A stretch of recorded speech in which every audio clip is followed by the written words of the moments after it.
It's business on top, party at the bottom. I gotta be comfy. Hello, if you are new here, my name is Catherine and I'm here to talk about books. A lot of setup today, I'm so excited to do this video today because I saw this video, or a video like this, a long time ago. Ariel Bissett did this video and I just thought it was so smart, so I am clearly ripping off her today. I'll leave her account below in the description. If you watch any booktube, you probably come across her channel. She has a lovely channel, she seems like a lovely person, and I saw her do this kind of video and I thought that is so cool, and I kind of just filed it way back there somewhere, and then I was like, oh, I could just do it. Now I have my own channel, and now that I'm making my own videos, let me just do it because I think it's so fun. Today, we are doing a tier ranking video of first lines from classic novels. So everybody loves a good tier video, it's the best. There's a bunch of different tiers. And I'm just going to go through a bunch of first lines from classic novels and kind of place them where I think they fit in terms of like best first lines from a classic novel of all time to like, yeah, these lines are fine. They're opening the book. I'm going to show these tiers, and I'll go through what each of these tiers kind of mean because these always are different depending on the person making these videos, and then we'll go through the books. So let me start recording my screen. So we've got different tiers here. Also, a note about these tiers is that sometimes with the tier generator, they have the red at the top being like the S tier, and then they have the green at the bottom being like the lowest tier. I don't know why that drives me crazy. That color scheme drives me absolutely nuts. I, for some reason, think like, because if we're thinking of traffic lights, red means stop, green means go. So green to me seems like it should be like the best and the pinnacle, and red being like the worst. Maybe this is like a weird synesthesia thing where I just associate like red, stop, bad, and green, good, go. So I switched them. So we have, if you can see on your screen, we have from lowest to highest, red being the lowest and green being the best. Very bottom, we have You're Killing Me, Smalls. Like, come on, but this line is not that great. This line could be from anything, or it's boring, or it just like doesn't do anything for me. So You're Killing Me, Smalls, yeah, it's not good. It's not good at all. The next one up is Words on a Page. They're words on a page. It's not terrible. It's not a terrible first line, but it's not really giving me anything. It's just kind of like, they're words on a page. It's fine. Middle of the road is, yeah, I'll keep reading. Yeah, like this seems good. This seems like it's giving me exposition. It's keeping me somewhat interested to have me keep going with the book. Yeah, I'll keep reading. It's good. This is very like middle of the road. I don't really have much opinions on it. It's just, I'm gonna keep continuing with the book. The second from the top is Spicy. I like it. Like, oh, that one's good. That has a little something. It's making me like actually very invested in the book and like really wanting to read on. And it's something. Like you could tell it's crafted from something within, or it just has like something to it. It's spicy. I like it.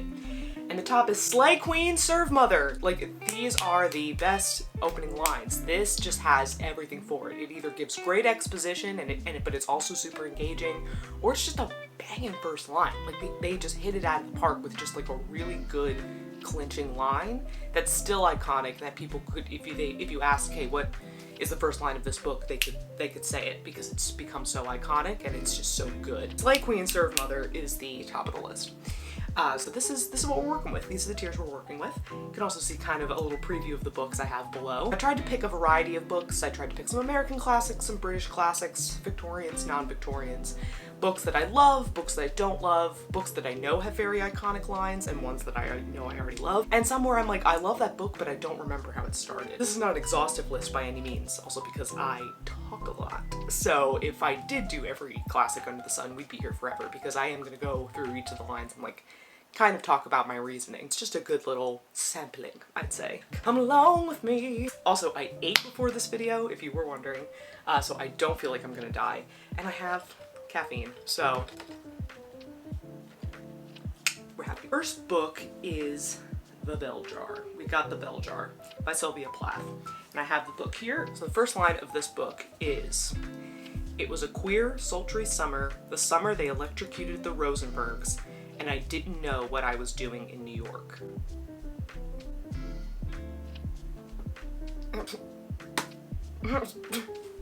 She slayed. I'm sorry, it's a slay queen. I have to put it in slay queen, serve mother. It's such a good opening line.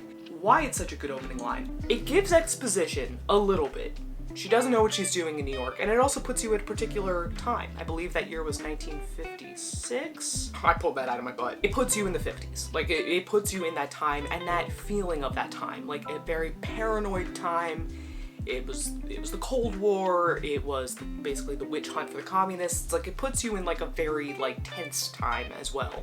It was a queer, sultry summer. Like, that's just, it's so evocative, and you know what that feels. If you've been to New York, too, and you've been in, like, a hot summer in New York, you know what that feels like. And so already just puts you at kind of unease. It's just so evocative and so well done. And she doesn't know what she's doing in New York. And the whole book, she doesn't really know what she's doing with her life, and that's kind of the point. So I think that is a fantastic line, and whenever I think about this book, I always think about that opening line and just think it's fabulous. It's so good. It's slay queen, serve mother. I don't know what else. I don't make the rules. Like, that's just what it is. Next is David Copperfield by Charles Dickens. There's tons of Charles Dickens books I could have picked. This one kind of has an iconic line. Some are more famous than others. Tale of Two Cities has that, like, classic, it was the best of times, it was the worst of times. So I could have done that, but I don't know, I was feeling doing David Copperfield. Whether I shall turn out to be the hero of my own life, or whether that station will be held by anybody else, these pages must show. Yeah, I like that line. It's a personal account of this character's whole life. He's going to take you through basically everything that happens to him from when he was born, because this title is called I Am Born, and it takes him through his entire life. It's good. It's very, like, he's not sure of himself. Like, whether I'll be the hero of my own life, I don't know. These pages are going to show it. It's just a good introductory line. It's just basically saying, like, come on in, I'm gonna tell you this story, and you're gonna judge for yourself whether I'm worthy of calling myself a hero. And as I'm writing the book, I'm going to kind of discover if I'm worthy of calling myself a hero, which is a good concept. I think it's a good line. I would not say that I'm like, you know, slay the boots now, mama. I don't think it's that iconic, but it's pretty good. So I'm feeling right now I'm kind of in between yeah, I'll keep reading and spicy, I like it. I think I'll tentatively put it in yeah, I'll keep reading. I want to know if the pages do show that he's a hero. So, David Copperfield. Next up we have one of my faves, probably borders on a favorite, is Mrs. Dalloway by Virginia Woolf. Here she is. Great book. Just chronicles one day in the life of Mrs. Dalloway as she is planning a party, and it goes very stream of consciousness. And the first line is very well known. Mrs. Dalloway said she would buy the flowers herself. What does that line show us? That line's pretty simple. It's iconic. It's pretty good. It basically introduces you to Mrs. Dalloway, the character that you're going to follow throughout the whole book. And it also shows that she's a lady, she's an independent lady. She's got people helping her with this party, but she's like, you know what? I'm getting the flowers myself. I want to do this little decorative bit, this very important bit myself. So it does show us that, although I won't say that this is like the best line. Like, it gets me to keep reading for sure, but I'm not going to say like this is by any means like grips my heart and is the best line of all time. So I feel like I'll put it in yeah, I'll keep reading. Like that to me gets me to keep reading. It's pretty middle of the road. So, it gets better. Next we have A Room with a View by Ian Forster. I decided to choose it because I love this book. It starts off with dialogue, if I'm not mistaken. The Signora had no business to do it, said Miss Bartlett. No business at all. She promised us south rooms with a view close together, instead of which here are north rooms looking into a courtyard and a long way apart. Oh, Lucy. I kind of love when books start with dialogue because it just gets you're right in the middle. It starts you right in the middle of the action. And this is Miss Bartlett, who Lucy is traveling with in Italy. And it brings you right into like a very central conflict. They wanted south-facing rooms, a room with a view, and the Signora did not listen to them and gave them north rooms and with no view at all, which is a predicament because the book is called A Room with a View. So it's good. Is it spicy? I don't know if it's spicy. I feel like it's a yeah, I'll keep reading, bordering maybe on words on a page. Like it's somewhere between these because yeah, I'll keep reading because it does bring in a central conflict, or I would say the inciting incident that gets some characters to talk to each other. And you're also like, girl, chill. Like, it doesn't matter. I'll do yeah, I'll keep reading, because it does make me want to continue and see why this is such a big issue and how they are going to resolve it. Good. It's good. The next is Jane Eyre. I remember this opening line. I remember it being kind of like, okay. I remember not being super jazzed by it. There was no possibility of taking a walk that day. If you keep reading, it says, "We had been wandering, indeed, in the leafless shrubbery an hour in the morning, but since dinner, Mrs. Reed, when there was no company, dined early, the cold winter wind had brought with it clouds so somber and a rain so penetrating that further outdoor exercise was now out of the question." So that first sentence doesn't really give you anything. If you read the rest of the paragraph, because that second sentence makes up the rest of the paragraph, it definitely sets the mood. Like, it sets the mood of, like, things aren't great. Like, it's cold, it's rainy, we're not going outside. If we're going just off that first line alone, I don't think that really does much. It's just my opinion! I'm not a super big fan of that line. For how overwhelmingly well written the rest of this book is, I think it doesn't do it any justice. Sorry, I think I'm gonna put it in words on a page. It's not like I hate it, because I still think it's kind of interesting, but it's words on a page. It's kind of just getting us to the next thing, and it's not necessarily hooking me. I don't know. It's just my opinion. Next we have another Bronte. It's Wuthering Heights by Emily Bronte. I don't also really remember how this one starts. It starts with the narrator of the book as he's going to right before he's going to hear the story from somebody else. So it starts with our narrator, who we don't know much about and we actually don't really care about. 1801. I have just returned from a visit to my landlord, the solitary neighbor that I shall be troubled with. Yeah. I guess, again, like, for how beautiful this book is, she's starting off, like, kind of just with exposition. It does set up that it's going to be pretty lonely out there. The solitary neighbor that I shall be troubled with, there's nobody out there. Yeah. But I'm gonna say also, it doesn't tickle me. It doesn't get me going, ooh. Why any book is doing that, I should look into that. It doesn't do it for me. This one doesn't do it for me. I think, sorry, the Brontes are hanging out together on words on a page. I just don't think it does it for me. Sorry, Emily. I'm sorry. I love this book, and the rest of it is so incredible, but that just doesn't jazz me. Next we have Pride and Prejudice by Jane Austen. I actually don't have a copy, surprisingly, of this book here. Not my favorite Jane Austen, didn't make my favorites list, there's one that's before that, but this line from Pride and Prejudice is iconic. Like, this is an iconic line. It is a truth universally acknowledged that a single man in possession of a good fortune must be in want of a wife. Now look, that sets up the whole book. That sets up everything, because if anything, in Jane Austen's books, it's always about trying to find marriage, but it's also putting it in the man's corner. Like, yes, the women are actively searching for to be married, because as a woman, you had to back then, but it was also saying, like, no, men are looking for them too, and this is going to be a story about how kind of cat and mouse, or how men and women are kind of going back and forth trying to find their partner. And it's a beautifully written sentence, like, structure-wise, vocabulary-wise, I just think it's so perfect. That sounds lovely. Like, it just sounds delightful, and it is indicative that the rest of the writing style is going to be, it's Jane Austen, it's going to be flawless. So I think I'm going to put it in controversial. I'm not going to put it in Slay Queen, Serve Mother. I think I'm going to put it in Spicy. I like it, because I think Slay Queen, Serve Mother is like, it has to be more like, I have to be like emotionally attached, or like very like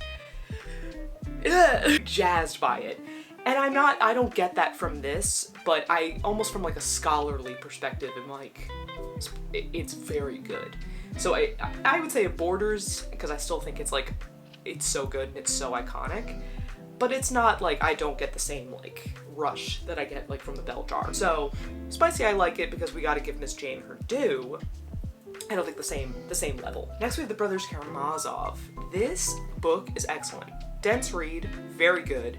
Took me a long time to read it when I did read it back in 2021, but great. But for the life of me, I could not remember what the beginning of this book was. Let's see. Alexei Fyodorovich Karamazov was the third son of Fyodor Pavlovich Karamazov, a landowner well known in our district in his own day, and still remembered among us owing to his gloomy and tragic death which happened 13 years ago, and which I shall describe in its proper place. Okay. Right away, we're like, here, we're talking about the third son, and this is his father, and he died? But we won't get to that yet. Like, it teases you a little bit, which is kind of nice. And it's, obviously, we're going to be talking about, like, family and lineage is going to be very important in this book because we have to make sure we know whose father is who and what they did when. But exposition-wise, Dostoevsky gets all the points for that. For being a constructed sentence, well-constructed sentence, like, yeah. It is good. It's a long sentence, but it's good. But does it catch me?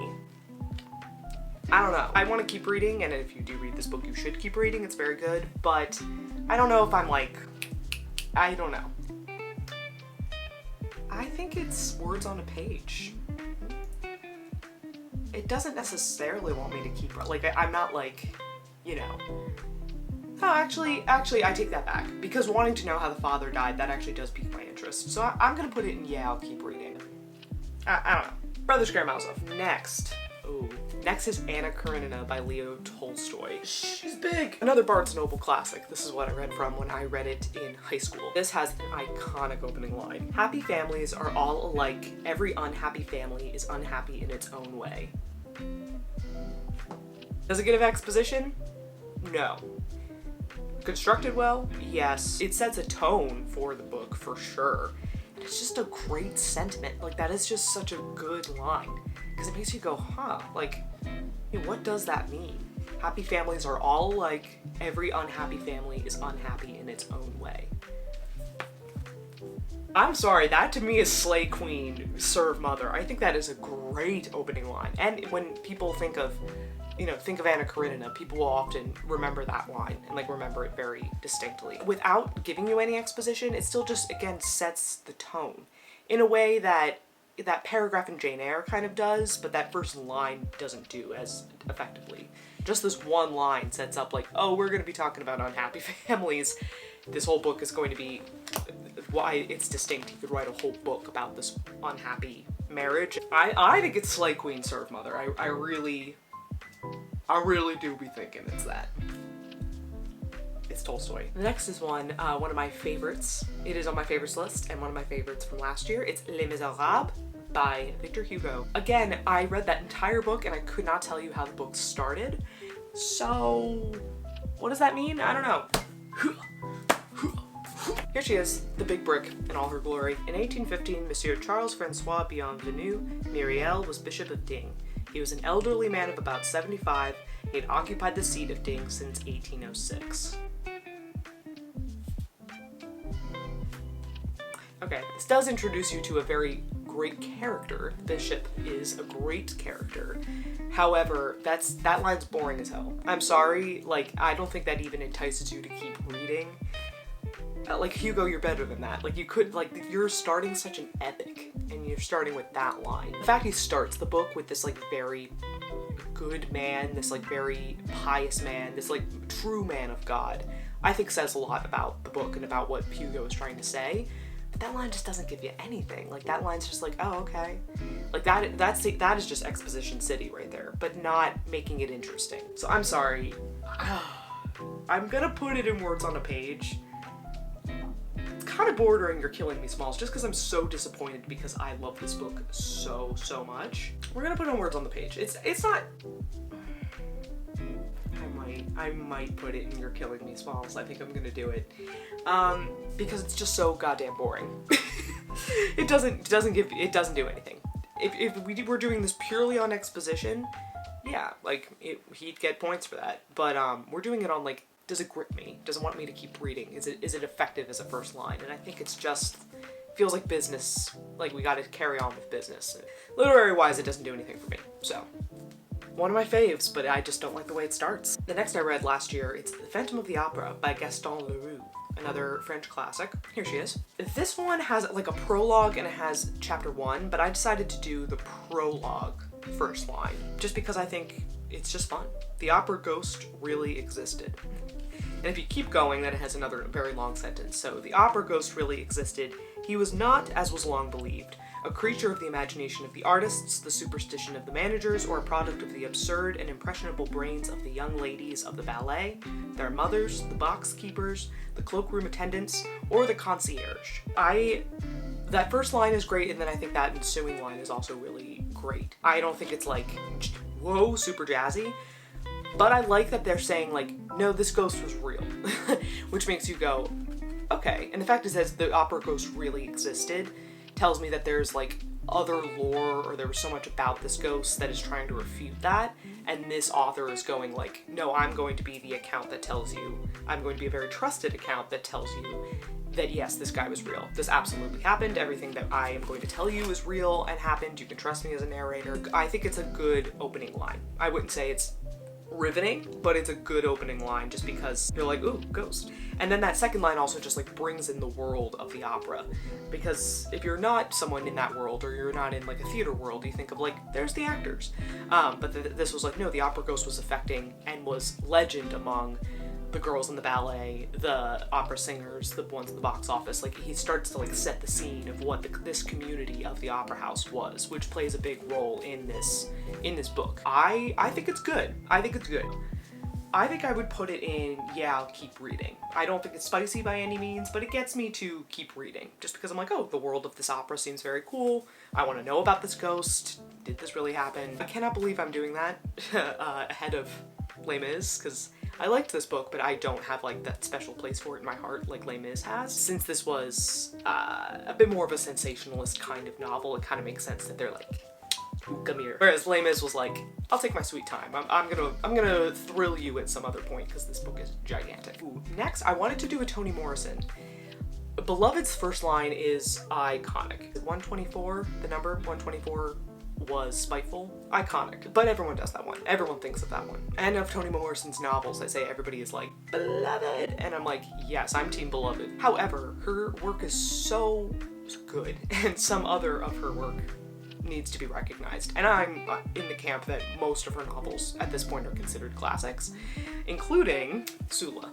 This book is one of my favorites of hers. I'd say it's like this one and The Bluest Eye are my favorites of hers. If you haven't picked up Sula, go read it. If you follow Jack Edwards at all, he's starting to say that this is his favorite book, because I think he read it last year and he's obsessed with it.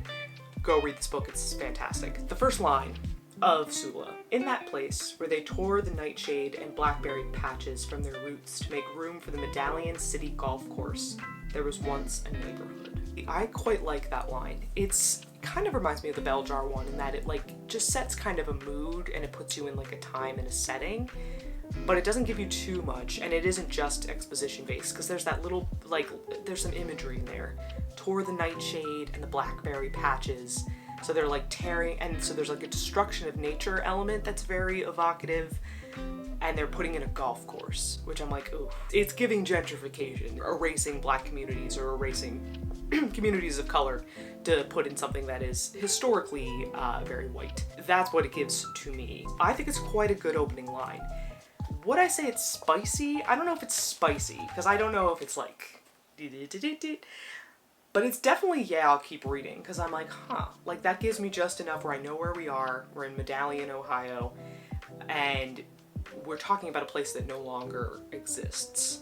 And we're talking about a place that has been displaced and people who have been displaced, and what's going on? So I'd put it in, yeah, I'll keep reading. Because it's a very well crafted sentence too, and reading that again like makes me want to reread this book. It's just so good. Next up is A Farewell to Arms by Ernest Hemingway. I wanted to choose a Hemingway because I've just gotten back into Hemingway. I read Sun Also Rises in high school, hated it, swore him off for a really long time, but I read Farewell to Arms last year and was obsessed. Loved it, so good. So I wanted to read it because Hemingway is one of those people that single lines won't be very interesting of his to me, but it's more so the whole works in a way that makes me like, I love this. In the late summer of that year, we lived in a house in a village that looked across the river and the plain to the mountains. See, I probably picked this book up, read that sentence, and went, God damn, not again. Not again. Look, sentence-wise, like, it's a fine sentence. It does its thing. It's definitely exposition, because it's saying where they lived in that summer. But that sentence, I'm sorry, like, that sentence does not do anything for me. It truly doesn't evoke anything. It doesn't at all indicate the emotional depth that is going to come through on these pages, which is deceptive, because I started to read that and was like, God damn it, why not again? Like, nah, give me something. And then he gave it. This book, he gave it. I'm putting it on words on a page. It's words on a page for me.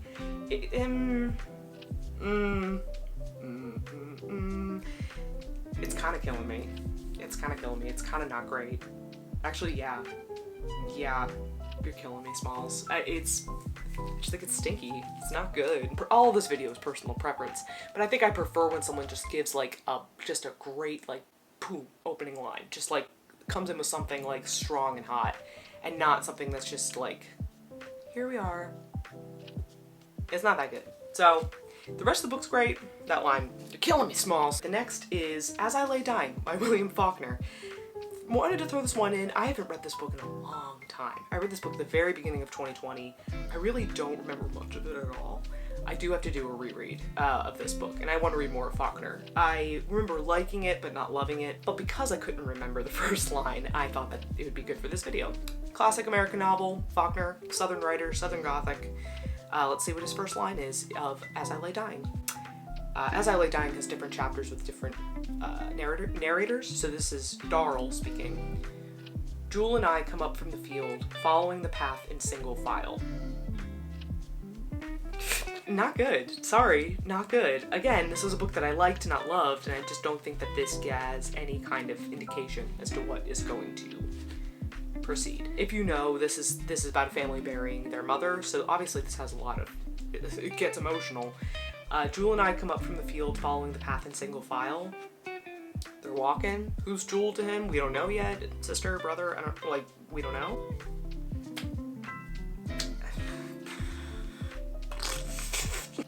It gives me nothing. I don't know what else to say to that. And also, I'm gonna be honest, it doesn't make me want to reread this. I've got so much else to read for the first time. Next is a book, on the other hand, that I loved. It is The Awakening by Kate Chopin. American classic, written, I believe, like at the very, very tail end of the 19th century. So good. It's about a woman who basically, it's about a woman who comes into herself, let's just say.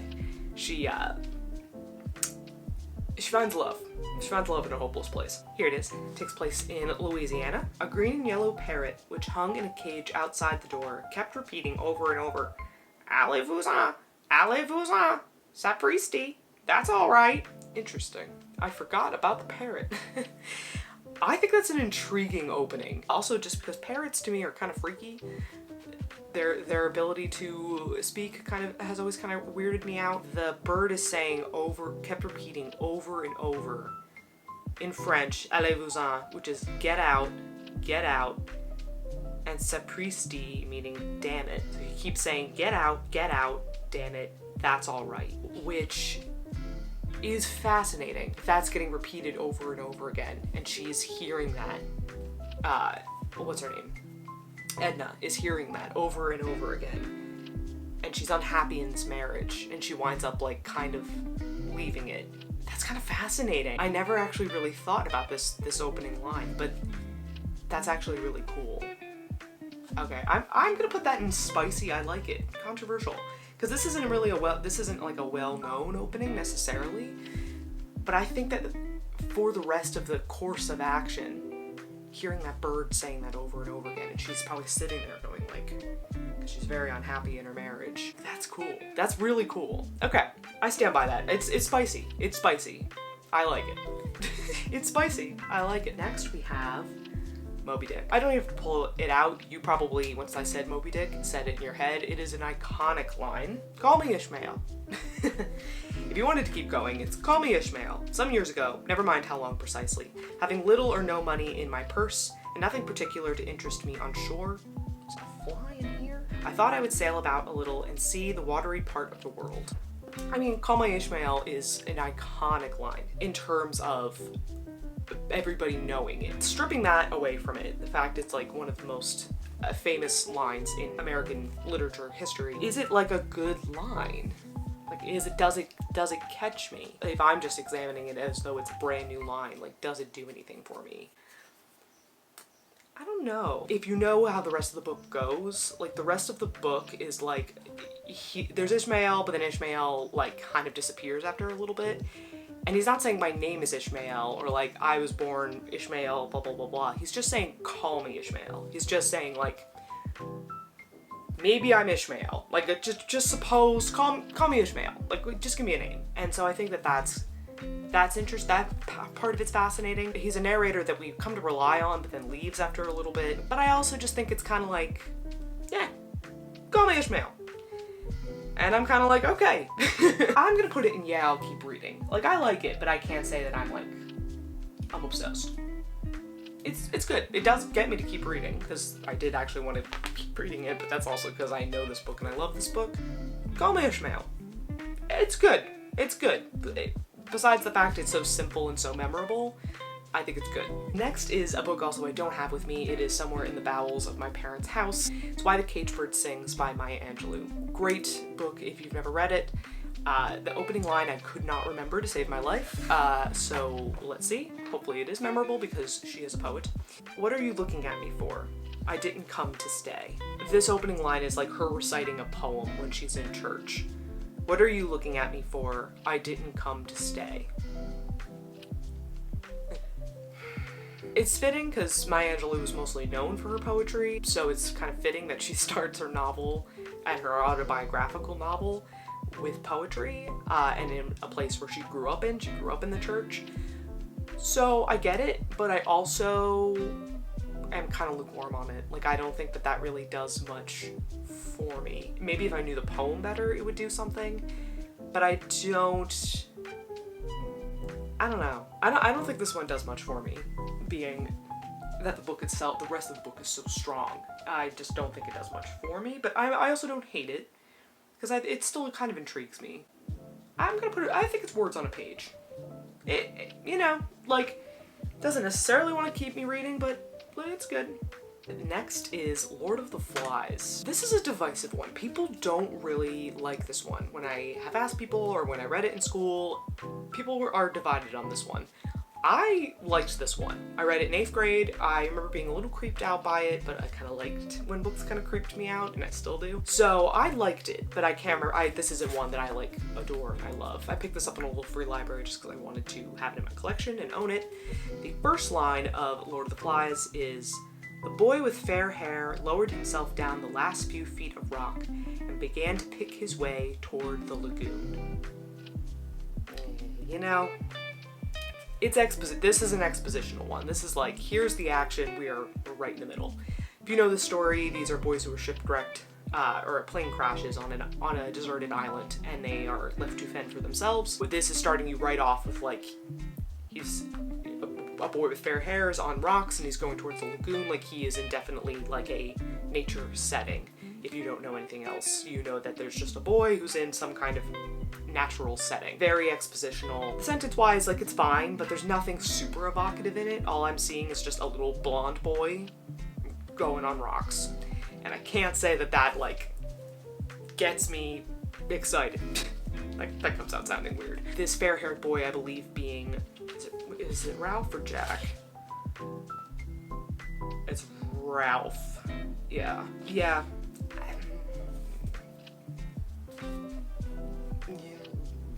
I